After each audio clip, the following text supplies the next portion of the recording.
glad that you're here with us on Morning Express on this Monday, the 21st day of September 2015. And it's time for us now to have The Way It Is and look at some of those big stories and just paint a picture of the way it is right here in our country, Kenya. Now, joining me this morning is Senator Hassan Omar, Senator Mombasa County, and also Secretary General for Wiper Party. Thank you for coming and good to have you. How was your weekend? My weekend was great. Okay. My brothers, Moses Kajwang and Mutula, the party leader, among other people, Senate Speaker Ekwe Kuro, joined me up to launch a strategic plan I'd put in place for the Office of the Senator Mombasa County. It comes after a realization that if we waited for Githinji and his team in the National Assembly, they were more bent on undermining the stature and the mandate of the Senate. So we just took a bold step and said, particularly after taking away the vote within the county's oversight fund, it was supposed to respond to that, how we were going to effectively discharge the mandate in the remaining time. So I decided, we might as well just launch it without the money. And I think I'm somehow confident we'll be able to raise the resources. Okay. Yeah, because after all, you didn't take away too much money per senator. It was not 1 billion shillings per senator. It was simply about 15-20 million each. So I think with the right focus, with the right citizenry, with the right sponsorship and friends, I think you can be able to do some of those things. Great. We have Senator Moses Kajwang, Senator Homa Bay. I hope you had a good weekend. I had a good one, Mike. On Friday, I was in Rusinga in my county, bidding farewell to a lady who has brought up a lot of teachers. Her children had about 3 schools within the county, and the teachers gave me a very clear message. They told me to come back to Nairobi and tell the president that the money they would like to be paid is not coming from his personal account, it is coming from the government account. On Saturday, I was in Mombasa with my brother, Senator Omar, to launch a strategic plan. And on Sunday, I was busy picking my son from school because the government says they have revised the academic calendar. So it was quite an eventful weekend. An eventful weekend. All right. Last but not least, Ndugu Githinji, who is the MP for Teto and also chair for Defense Committee. I hope you had. Did you have a busy weekend as well? Seems like your counterparts had quite a busy one. Yeah, yes, they must keep busy because they have to keep up with the government of the day, and it's not an easy task to do so. But yes, certainly a busy weekend. It was good. Always, pleased to be serving my public and my constituents. Of course, Senator Omar has to take a jibe at the National Assembly. There is no war between the National Assembly and the Senate. I think the individual instances where there's been challenges of how to present certain items that the Senate feels are a priority in the National Assembly, I think it's an issue of lobbying and canvassing and maybe not doing enough, reaching out to the right people. But certainly we want to see devolution succeed, and the Senate is a large part of that devolution. So it's really up to the Senate and the senators, to make their case properly to the National Assembly and to Kenyans at large, and help us to help them to succeed. Okay. Well, that's the panel that we have this morning for The Way It Is. Remember, you at home are also part of the panel and you're allowed to participate. You're welcome to participate, and the Twitter handle to do that is at Michael G. Gitonga. That's at Michael G. Gitonga. And let us know what your feeling is on some of the subjects that we're going to discuss. And also you can tweet some of the big stories that you think deserve to be discussed. But now let's get to the matters at hand. And we are on week 4 of the impasse between the teachers' unions and the government, and the TSC saying can't pay, won't pay. The president yesterday came out, and I know the opposition has been saying the president has been quiet all along, but he has come out now and made it very clear what his stand is. And maybe let me start with you, Senator Hassan Omar. What was your take on his speech yesterday, on his address? Firstly, I don't think he's been silent. He has been speaking either through self or agency. Agency meaning the minister, and himself when he said in the initial address, when he said they won't pay, can't pay. Secondly, is immediately, and I was at the airport lounge, leaving from Mombasa, because partly of this program, the last flight from Mombasa these days is at 8:40. But I had the very onset of his speech, and I've read part of it now in the media. He actually did, when he talked about the SRC, Kenyans giving them unto themselves the SRC. I knew that he wanted now to input that it's the SRC who should resolve this matter, so taking away the problem from himself and trying to transfer it to the SRC. But he forgets that the same constitution preserved certain benefits across the board. If you are a judge and you used to earn a certain amount of money, you will continue to earn as such. So it preserved a whole host of of certain existing contractual obligations, so that you do not alter them to adversely. You can alter them to improve them. In fact, most of the places in the public sector, their salaries have been improved. So you can alter only in terms of improvement, not the other way around. I think the president yesterday was just trying to restate his claim that they will not pay, and I don't think that is the situation, as it were. So he said nothing new. And I wish he'd come up with more practical solutions, because I think what has happened is they've continued to just, procrastinate or prolong the problem. And the strategy is very easy. You can they know that most teachers earn within the levels of money that you earn. Most teachers don't have the kind of savings that can take them on indefinitely.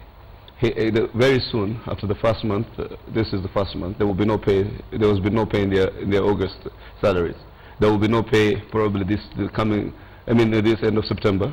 So as far as you're concerned, there was nothing new the president had to say? Absolutely. He just reiterated the same position that is upheld. In fact, I've had it several times by various members of government. Right. Ndugu, your take on the address, there was nothing new the president had to say. He was just reconfirming what he had said before. Well, absolutely not. I think this is the first time I think we're having some clarity and a sightline, some visibility into the core of the issues. We're being told there's nothing new. I think there's everything new, because there was a lot of propaganda and rhetoric in a narrative that was saying that, teachers in Kenya are the lowest paid in Africa, teachers are the lowest paid civil servants, and so on. And the clarity that Kenyans have now been presented with is now for the Kenyans to be informed and make a choice as to whether it is correct or incorrect, the situation that is presented to them. 1.5% of the population consuming 50% of 52% of revenue collected. We are the third highest paid teachers in Africa after Morocco and South Africa. Kenya is not the third richest country in Africa. So I'm sorry, I don't see the correlation between our wage bill and in terms of ranking in the continent. And these are the types of things that the Kenyan public needed to know, because of course people support teachers because they teach our children. We want them to do well, and we want our children to do well. But we cannot do that at the expense of the entire nation. The country cannot be bankrupted to achieve a particular objective. And in fact, everybody wants to improve the pay of the civil servants. It must be done comprehensively, collectively, and systematically. And the same constitution that my brother Hassan Omar here is referring to, I mean, we cannot refer to the constitution when it suits us. The SRC is a creature of the constitution, and its mandate is that. So is the court. Indeed. So is the court. Let him finish. So we cannot disregard altogether and say that he's referring to the SRC so that he can remove the mandate from himself. No, I mean that's ridiculous. The SRC is founded in the constitution. It has its mandate clearly spelled out. And if we want to improve the well-being of our civil servants, we must look at it in the context of the the Kenyan economy. We look at it in the context of revenue collection, and look at it in the context of how this country can, balance clearly the development agenda, wage bill, revenue collection, and so on. If, for instance, we wanted to increase, and the president made it very clear, we increase VAT to 22%, would that be acceptable? Of course not. People will be rioting in the streets because the cost of living will go through the roof, and people will not be able to afford even basic commodities. What else is there to do? Maybe you create a new tax, a teacher's tax.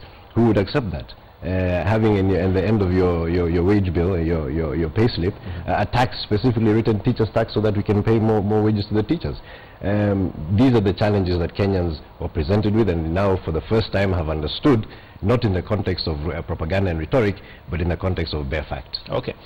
Senator Moses Kajwang, away from politics and without politicizing or trying to make it sound like it's a political debate, but given the facts that the president gave, making it very clear, according to what Ndugu Githinji had said, and according to the address that he gave, Kenyan teachers are the third best paid in Africa.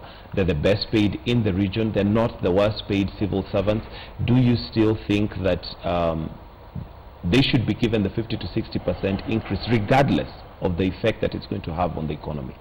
My Kenyan teachers did not ask for a salary rise to benchmark with neighbors, to benchmark with Morocco and Uganda and Burundi. In fact, the president's assertion that teachers in Uganda and Burundi are paid far much less is a classical case of what President Museveni has always told us not to do, comparing dwarfs with dwarfs. So if the teachers in Uganda and Burundi are mistreated, it should not follow that we should mistreat the teachers in Kenya. But what I would like to say is that this matter started with 288,000 teachers. It was a conflict between the employer and the employee. Unfortunately, the president has escalated the war beyond the teachers and brought in 14 million innocent boys and girls who really have got nothing to do with this impasse, people who go to school so that they can get an education, so that they can have a meaningful future. The matter has extended, assuming these 14 million boys and girls, each of them have a parent, it has extended to about 28 million adults. It is not a CORD or a Jubilee issue. It is a national crisis.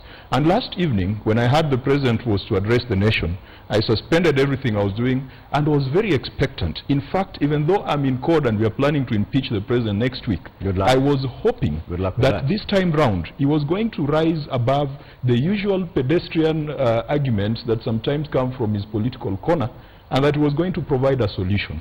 Because every parent wants their children to get back to school. Mike, if you just did a rough back of the envelope calculation, assuming that each of these 14 million boys and girls cost their parents just 1,000 shillings to be picked from school and to be taken back to school later, that is 14 billion Kenya shillings. We are penny wise and pound foolish. The president brought in the issue of SRC. The SRC was an interested party in the matter that was decided by the courts on 30th of June by Justice Nderi. The SRC has been part of the proposals to give teachers a 50 to 60% pay rise, because teachers started from 300%, then they came back to 100 and 150%. So we cannot start bringing in the SRC now and saying that it has the absolute mandate. The judiciary and the courts is also a creature of our constitution, and when the judiciary has pronounced itself on a matter, it should be respected. The second thing is that the president has adopted to selective use of statistics. You know, you can be entitled to your own opinion, but you cannot be entitled to your own facts. The fact is, the TSC was given 188 billion Kenya shillings in the current year's budget. That is about 24.2% of the total recurrent budget. If you pay teachers 17 billion shillings more annually, that's just about a 10% increment in the TSC allocation. That does not come to the 52% that we are being told. That comes to 26% of the recurrent expenditure. So are you saying that the figures given were not true? There was selective utilization of numbers to... This is scaremongering, and I was extremely disappointed at the end of the president's speech, because he selectively picked numbers so that he can confuse Kenyans. I can challenge all Kenyans to go and look at the budget. Are those figures no, it is not. They are not. They are not correct. They are used. I've got the numbers here. No, this is the fact. The question is, are the figures factual? They are not. Of course they are factual. TSC was given 188 billion shillings. That is a fact. That is 24.2% of the recurrent expense. That is a fact. If you increase it by 17 billion, it becomes 26%. That is a fact. 52% is a lie. That is being used to intimidate and to mislead Kenyans. This is going to be a situation where we all bring out our iPads and start researching the facts. I mean, we will clearly be embarrassing my brothers here, because the fact is that the president cannot come on national TV as the head of state and give false figures. That is what happened yesterday. That is complete. Give us the numbers that you have. That is beneath the level that we are. But it's more important to provide the numbers as they are. Challenge the numbers I've given you. Let me hear from Ndungu. We've had your point. Let's hear from Ndungu.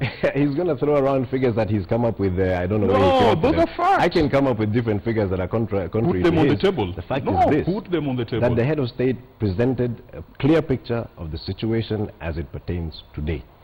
CORD and other people, even Socionos on TV, saying that the president lied. I mean, if we get down to that level, then really we're losing the plot. This is about our children, this is about our education, and this is about the future of this country.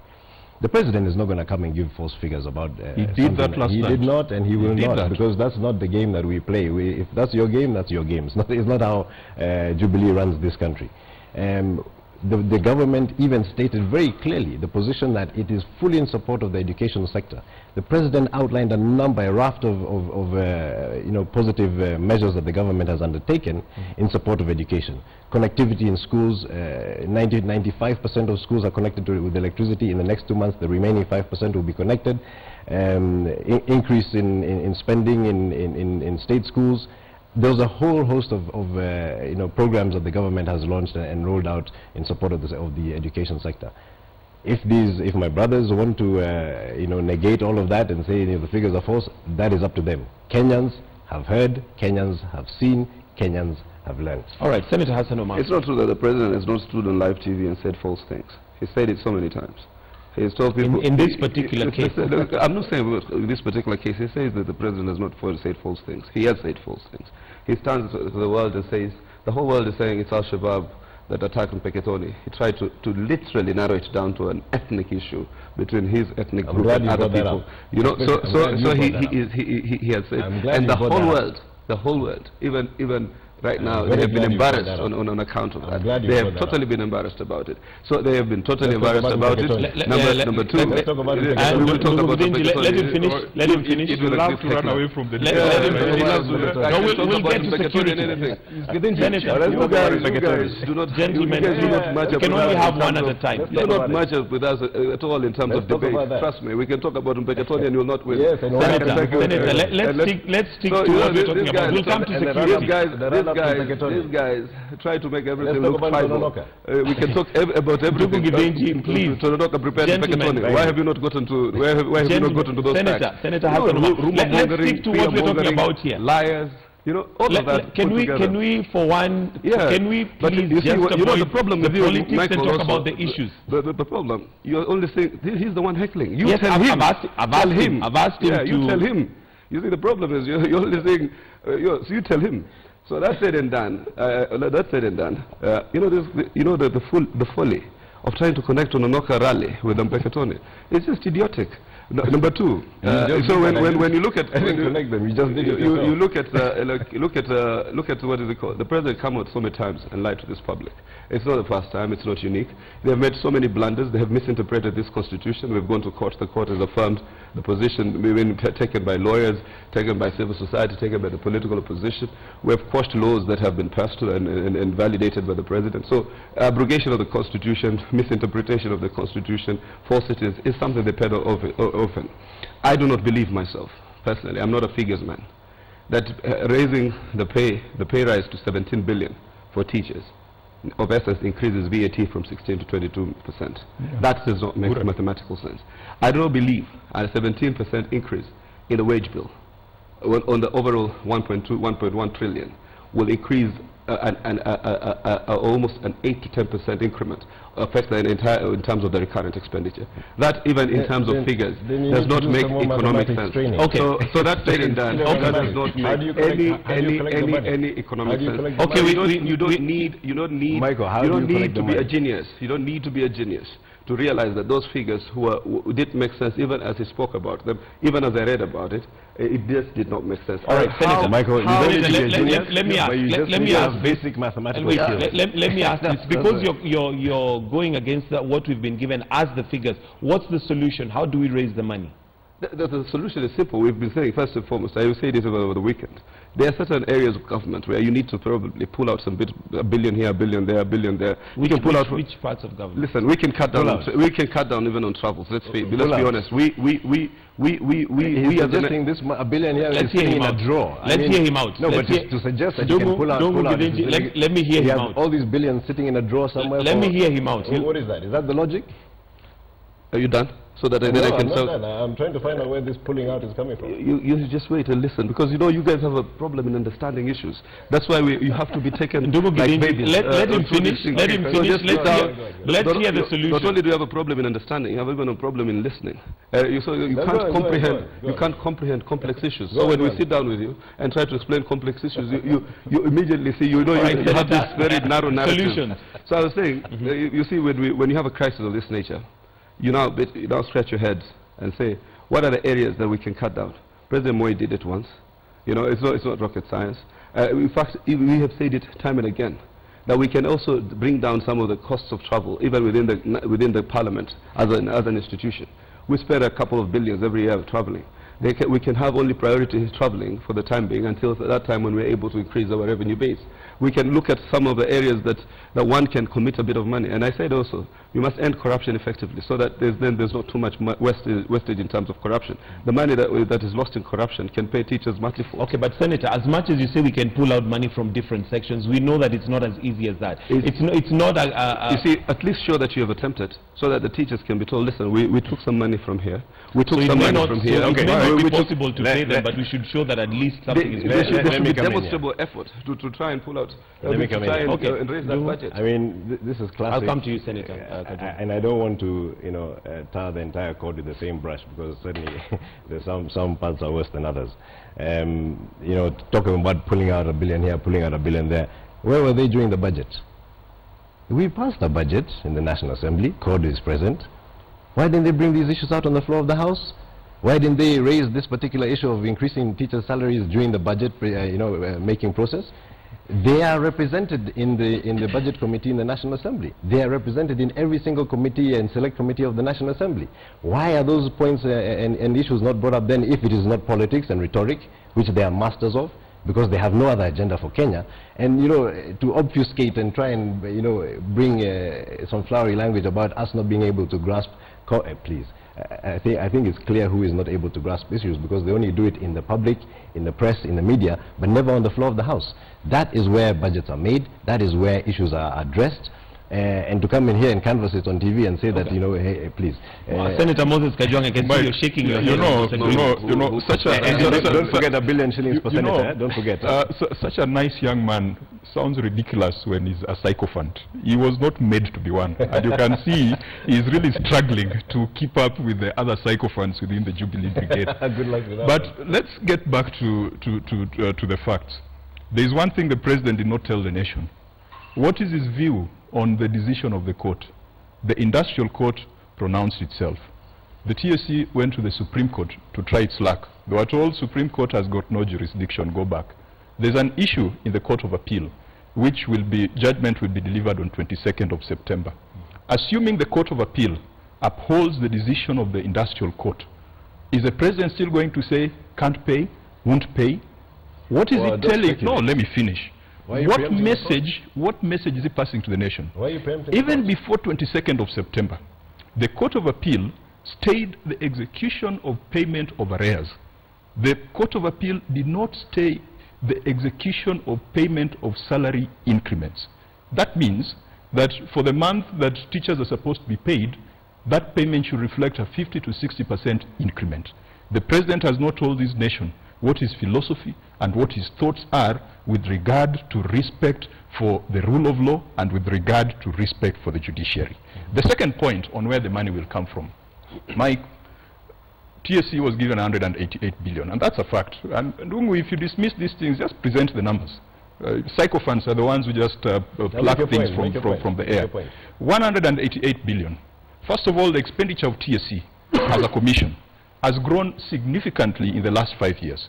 That is one area that can be looked at so that TSC itself as a commission can go back and be lean. Number two, the president last night again brandished some figures saying that the budgetary allocation to TSC has increased so much in the last financial year, so teachers should keep quiet. That budgetary allocation increased because the government planned to recruit more teachers, and the government planned for promotion. If you read Rotich speech, in Parliament, when he was talking about the budget, he said the increased allocation to TSC is really not for salaries. It is for new teachers and it is for promotions that are anticipated. Look at the laptop project. We've been carrying 17 billion shillings in our budget for the last 2 or 3 years. We must ask ourselves, are laptops going to teach our children? Can we get rid of teachers and we come up with expert systems so that students just go into class and they log in and the laptops teach them? But we can cut. We can have. The laptops are not replacing teachers. Really, it's just forward looking in terms of the. And that is the point. If you have put 17 point something billion for laptops, and you don't have teachers in class, are you making the right decisions? NYS, we gave them 25 billion shillings. Is that, and we are being told that 700 and something million has just been stolen by none other than the cabinet secretary involved. We have Galana, we are being told by, hey, my guy, okay. you know, being a sycophant, you become a little bit selective. Wait, let me that finish. statement clear. Yeah, What do you I am mean? saying that we gave NSSF 25 billion Kenya shillings NYS. and NYS 25 billion Kenya shillings, and we are being told by the cabinet secretary that money has been lost to the tune of 700 and something million Kenya shillings.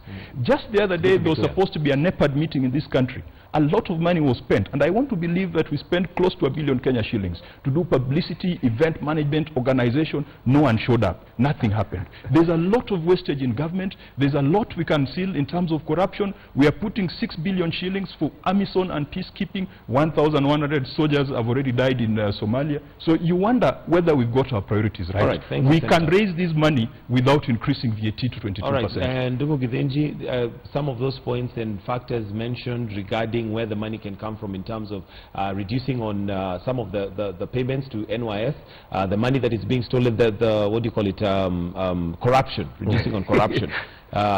Can that sort out the teachers? Now, my good brother Moses Kajwang, although he calls me a young man, and I'm actually I'm older than him, so he needs to respect his elders. That I disagree with you. Okay, just joking.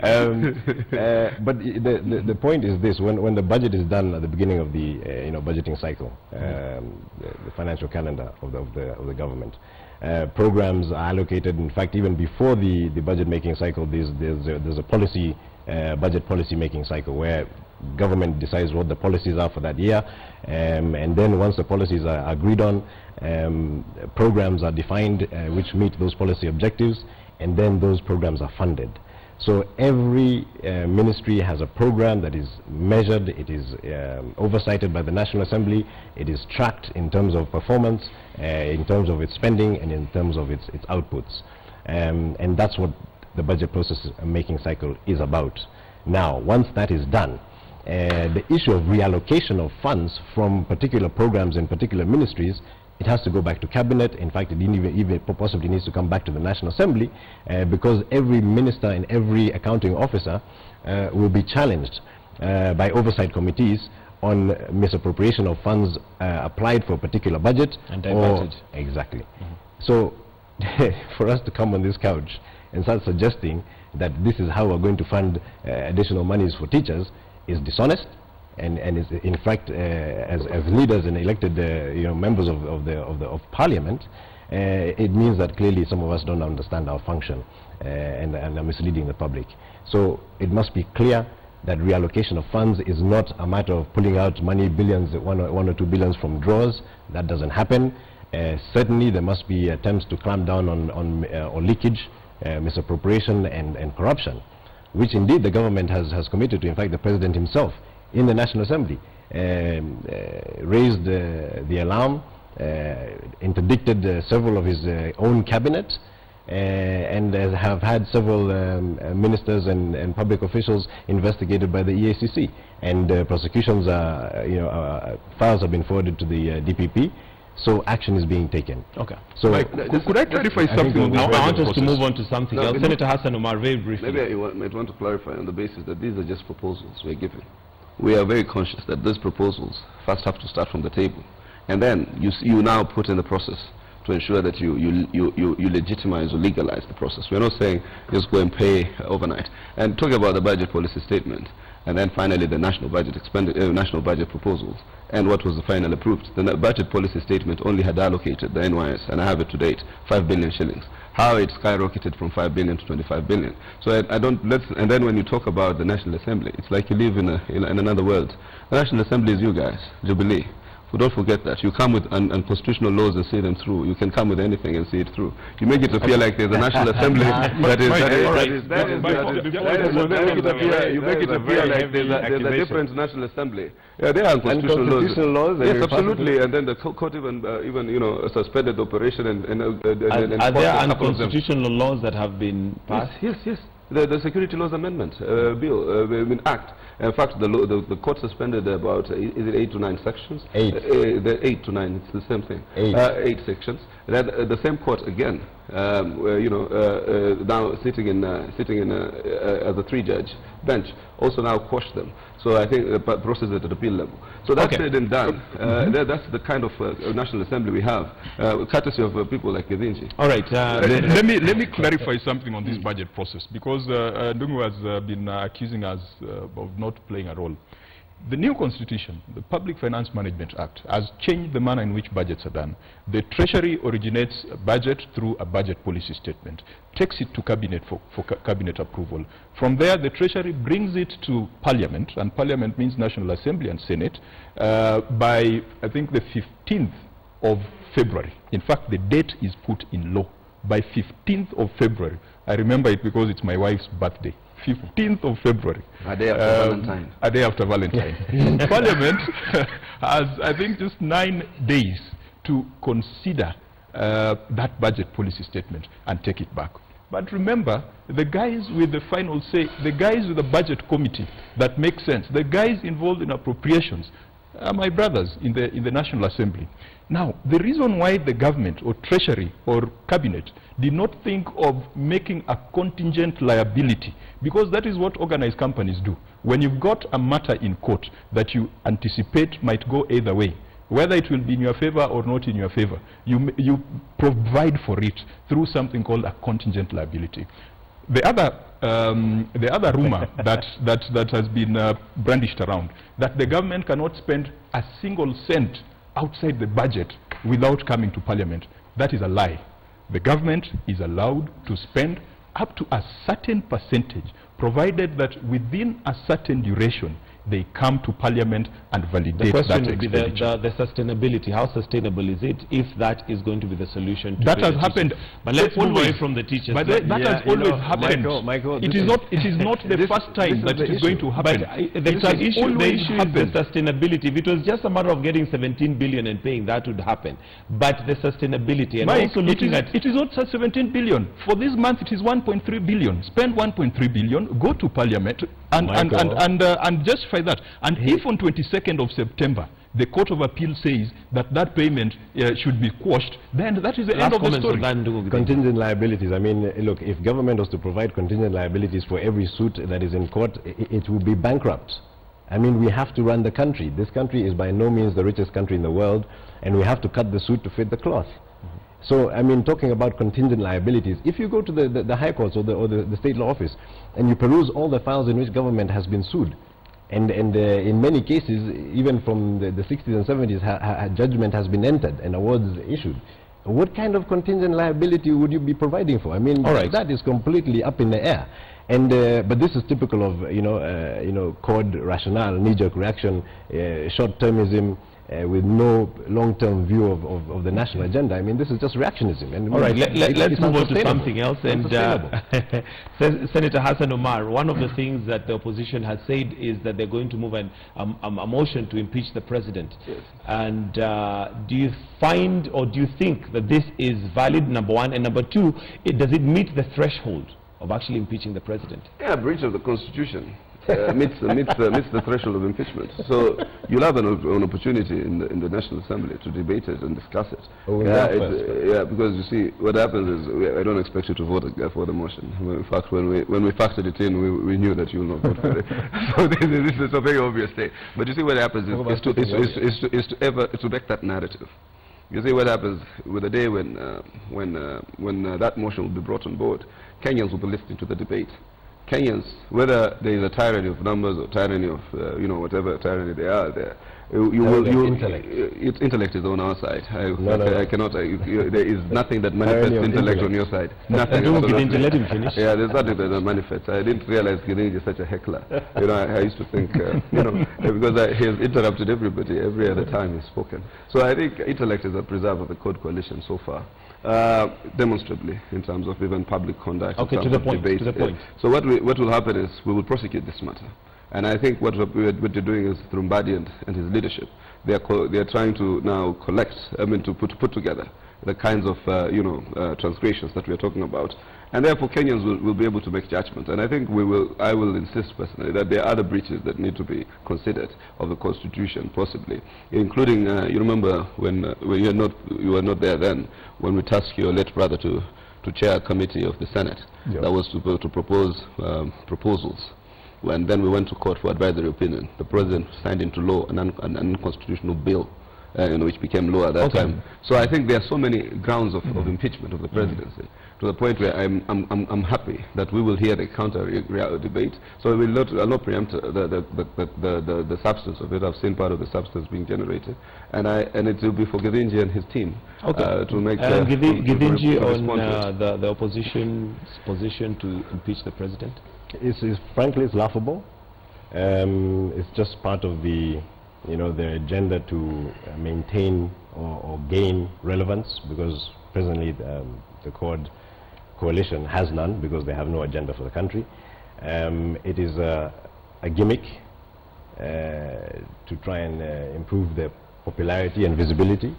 There is no substance whatsoever, and frankly there is absolutely no possibility of any modicum of success. I don't know, they couldn't even impeach, I don't know, even a senator. Moses Kajwang. Mike, there are statements you should make in political rallies, but not on a television show like this where intellectuals are watching. But having said that, impeachment is an avenue that is offered to us in the Constitution. To me, an impeachment attempt is like a show cause notice, even to an employee who has been truant, stealing toilet paper and stealing sugar. I mean, we've seen petty theft in government, NYS. We have seen 5 cabinet ministers have been suspended. Permanent secretaries are out of office. At the end of the day, the buck stops with the president. The president should have been impeached yesterday. Remember, the president did not go into office straight from the ballot box. He had to detour to the Supreme Court to gain validity for his mandate. So there could be some half the country that thinks the president should not be in office, but it is because the Supreme Court ruled on it that we accepted and decided to move on, and we embrace him as the president, because anything less than that will be we will be non-patriotic. And unfortunately, the same Supreme Court that ushered him into power is the one that is disobeying in this teachers' matter. But back to the impeachment. We are going to get the threshold, 117 signatures. We are very confident about it. Of course, we are not counting him as part of that. We are going to bring this matter to the floor of the National Assembly. And we want this nation to debate on the performance and take stock on the performance of the presidency. We have never had that opportunity, because every other time we attempt to do it, we are being told that we are seeking power through the back door. This impeachment motion will be a golden opportunity for this nation to take stock of the promises that Jubilee gave this nation. And I can tell you, of all the promises they gave, there is only one thing that is driving this country forward. It is devolution. And devolution is something that they are actively frustrating, and that is why doctors and nurses are striking, because counties are not getting money for doctors and nurses to be paid. We want to use this as an opportunity for the country to sit down and objectively examine. It will be a midterm appraisal of the presidency. Whether it succeeds or not is immaterial, but it will have given the nation that opportunity. And Mike, over the Monica Lewinsky issue, Clinton, an impeachment effort was made. He was not impeached, but the statement was made. Okay. Just to say, I mean, the good senator said that the only thing driving this country forward is devolution. Yet the Senate is tasked with oversighting the counties, and all Kenyans live in counties, and which Kenyan doesn't know the challenges that we're having with corruption in the counties? And here they are talking about impeaching the president. They can't even impeach the governors. The governors who severally, everybody in Kenya is complaining that there is loss of money, there is leakage, there is patronism, there is all sorts of mismanagement and vice within the county government structure. But if you read the Constitution, you realize it's a job of MCAs. Allow me to finish. But let it be relevant. It's a job of MCAs, not senators. I thought we were being intellectual here. So, I mean, here we are discussing about impeaching the president. In the counties, we have so much mismanagement. Billions of shillings are devolved to the counties, unable to be absorbed. Programs are not undertaken, roads are not being built, but the money is disappearing. People are seeing, instant millionaires at the county level. Why is this happening under the watch of our good Senate? Where is their voice on that particular issue? Because they're unable to manage that. What they do now is coalesce around a political issue, which is brought by the Code Coalition, because again, like I said, they have no other agenda, to try and gain popularity and try and gain some political platform on which to leverage some salvation of their political fortunes, which have completely waned. The reality is this: the National Assembly and Parliament is there to fulfill the Constitution as the Kenyans have adopted. These types of I don't want to call them maybe gamesmanship, frankly is an abuse of the process, because if we're here to make sure we guard the will of the people and the resources of the country, then we should begin at the county level and see that all that mismanagement and waste and graft is curbed before we start talking about let me agree. They said definitely a lot that needs to be sorted out even at the county level, which has not been done. So is this exercise to try and impeach the president really a possibility, or is it just another way of trying to... I agree with Gizenji on one issue, my brother here. There is a lot of money being wasted, being plundered by governors. And when you talked about the Senate, I think that's a challenge to the entirety of the Senate. But the Senate also, over time, is evolving to realize how to tackle part of its own mandate. And that's why when we told you, we want a small kitty for the continuous, oversight, not just when money is lost, but before money is lost. That's why we wanted a kitty that counties oversight funds was a reaction for a billion shillings to save hundreds of billions of shillings, so that we have a continuous process of tracking expenditures within counties before money is lost. If you are not banking your revenue, if you are not pursuing, you're not living up to the PFM Act, so you're not living up to the procurement regulations, we're able to track that over the period of time. So the senators are not angels. They cannot go every other day to look at budget books. They need capacity to do that. Not all of us are trained in the area of finance. We need competent people in the area of finance to look at this. That's what that little kitty was supposed to do. So I think on one side I agree that money is being lost, and on another side there's need for adequate capacity to be able to address some of these issues in a manner that I agree with you totally. I mean, I personally am outraged with what's happening in counties. From 1 million shillings worth of wheelbarrows to every other thing. Wouldn't it be wiser to start from the No, but that does not mean you do not also run a concurrent mandate. These are concurrent mandates. So and the process of impeachment of governors is we come in at the very last element, and the one governor we've impeached, the same courts, that's why we respect the courts, have decided to keep him in office for the last 2 years. I don't know why a court has a problem just making a decision on whether the impeachment process was right or wrong. They have Lenaula and his team dragged it, and then they even issued a stay for the order. So I think everybody knows that there are no consequences. They have weak MCAs, very very weak MCAs, and I'm a person who holds a lot of fought for the MCAs. In fact, most of my actions and activities have been informed about capacity in the MCAs. But many county assemblies are incapable of oversight of their own governors, and the Senate has not been given that capacity to oversight. So the governors know that there's a loophole out there. They know that there's a way in which they can get away with these things. They can go to court and stop a process. They can go to court and stop an impeachment. All right, let's also look at something else. And Moses Kuria was at it again, and I'd like to hear what you gentlemen have to say about some of the comments he made, because of course those are very heavy accusations. And just to bring us up to speed for those of us who may not have heard what he had to say, or just as a reminder, these are some of the statements he made. Mara Karua, wakati tulikuwa tunapeleka mamlaka yetu huko, Mara Karua ndiye alikuwa kiongozi wetu kupeleka huko. Mimi nataka tushikane na yeye, twende kwa hao majaji, tuwaambie wajaji ukweli kwamba hii ilikuwa mieleka ya kisiasa.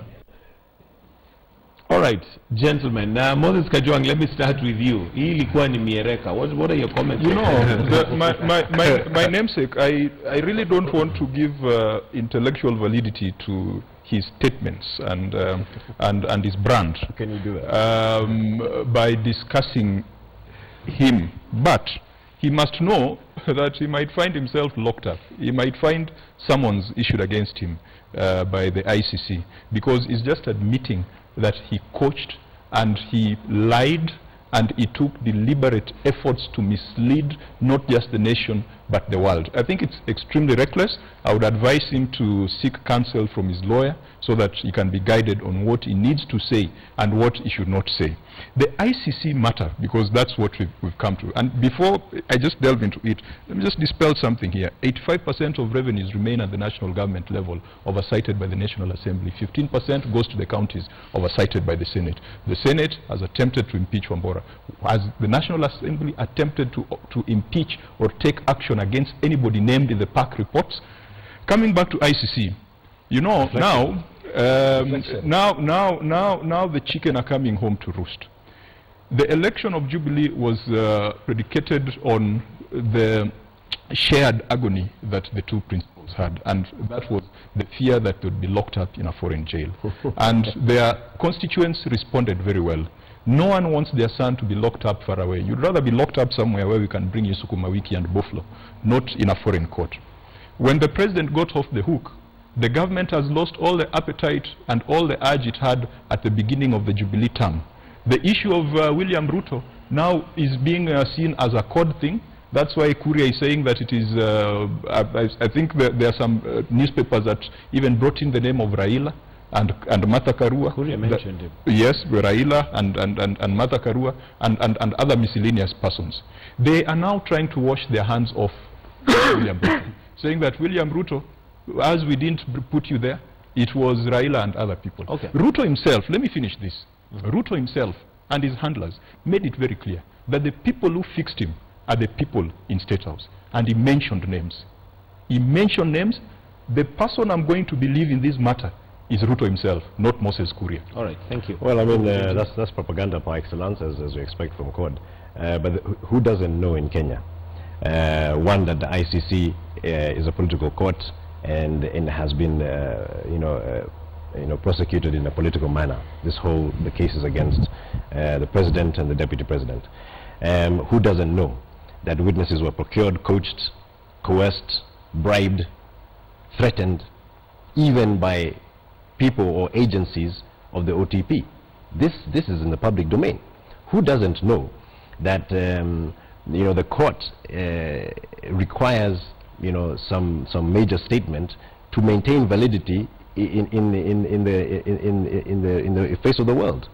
Who doesn't know that in the process leading up to the Grand Coalition government, the people who are negotiating all ended up becoming senators in the CORD coalition, primarily the ones who are majority on our side? Who doesn't know that the statement that Moses Kuria is making, and my brother is saying he'll find himself summoned. He has offered to go to The Hague. He said he's ready to go and give testimony because he may have some information about what was being done in the run-up to those charges being brought by Luis Moreno Ocampo.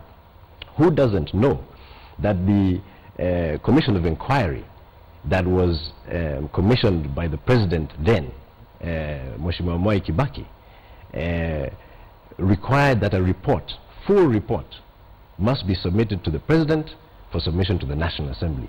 And who doesn't know that report was incomplete, having been financed by Kenyans' money, and that report was divided into two portions. One was given to the head of state and another one was given to a foreign national, which is illegal, unconstitutional, and unethical, and unjustifiable under any terms.